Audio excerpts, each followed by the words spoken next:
25-fevral kuni soat 21:46 da 2010-yilda tug'ilgan xususiy maktabning 10-sinf o'quvchisi BMW M4 rusumli avtomashinani haydovchilik guvohnomasiz boshqarib harakatlanib kelayotgan vaqtida Toshkent shahar Ichki ishlar bosh boshqarmasi yo'l harakati xavfsizligi boshqarmasi yo'l patrul xizmati inspektorini urib yuborgan. Hodisa oqibatida yo'l patrul xizmati inspektori turli tan jarohatlari bilan shifoxonaga yotqizilgan. Hozirda holat Sog'liqni saqlash vaziri tomonidan nazoratga olingan. Ayrim shaxslar oxirgi vaqtlarda avtotransport vositalarini belgilangan tezlikdan keskin oshirgan holda boshqarishi, shuningdek o'zaro noqonuniy poygalar uyushtirishi holatlari kuzatilmoqda. Bu shunchaki tartibbuzarlik emas.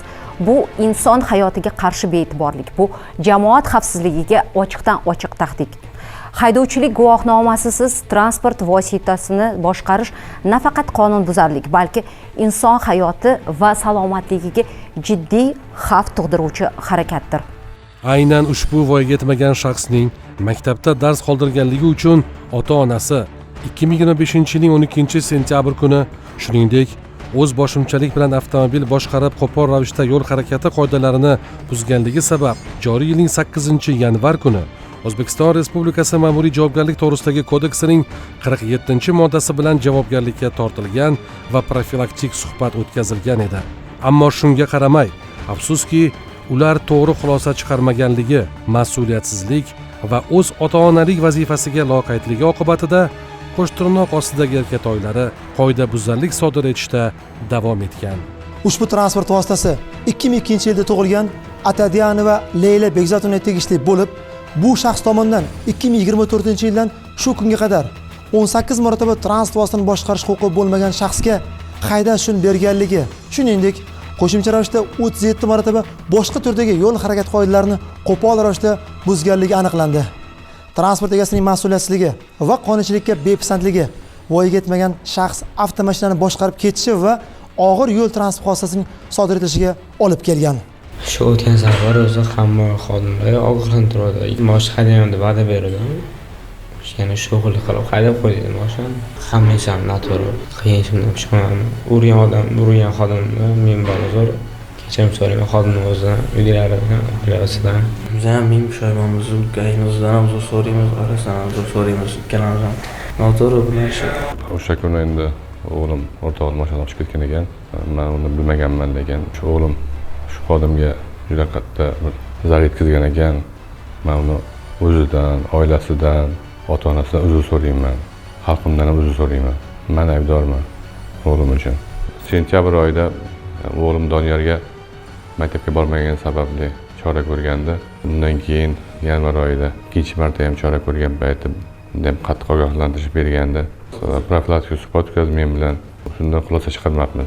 Mana bugun o'g'limga yaxshi qaramaganligim, e'tibor bermaganligim, mana bugun tergovni kursida o'tiribmiz.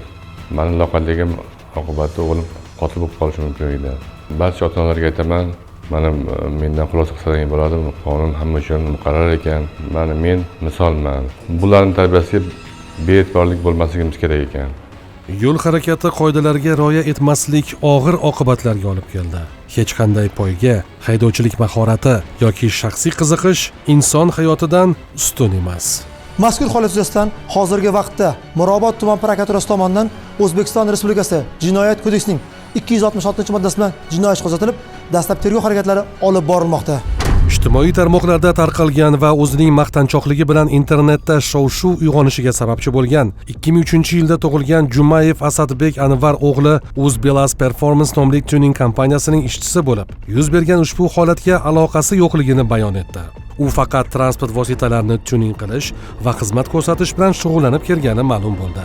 Ijtimoiy tarmoqlardagi rezonans esa ushbu bolaning maqtanchoqligi va ijtimoiy tarmoqlarda PR qilmoqchi bo'lganligi oqibatida tayyorlangan saviyasiz kontenti sabab yuzaga kelgan. Kimdir 15 sutka kirib keta oladi bu narsa orqasidan, no biz kichkina shtraf bilan adjelatsiya qildik. В размере 10 minimal. Instagram va boshqa internet publikatsiyalar chiqdiki, что biz yoshlarni mana shunaqa narsalarga targ'ib qilayotgan ekanmiz. Avvalambor noto'g'ri ish qilganmiz. Intervyu qo'ygan odamni montajini tekshirib, keyin qo'yishimiz kerak edi avvalambor. No, shu narsa o'tib ketib qoldi.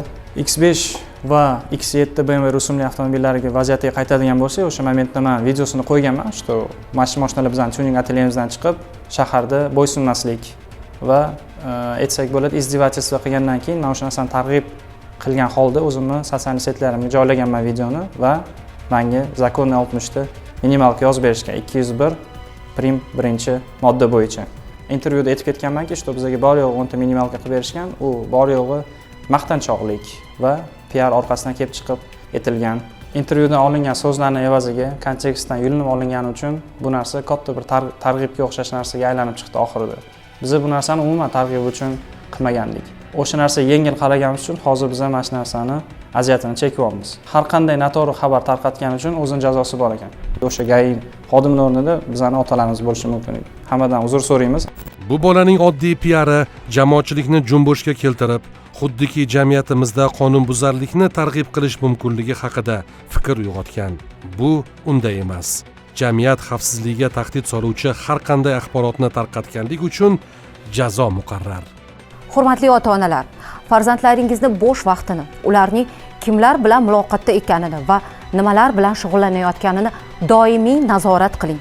Voyaga yetmagan bolalarga transport vositalarini ishonib topshirish orqali ularning va boshqalarning hayotini xavf ostiga qo'ymang. Farzand tarbiyasi avvalo bu jamiyat xavfsizligining asosidir. Ularning har bir qadamida mas'uliyat va nazorat bo'lishi shart.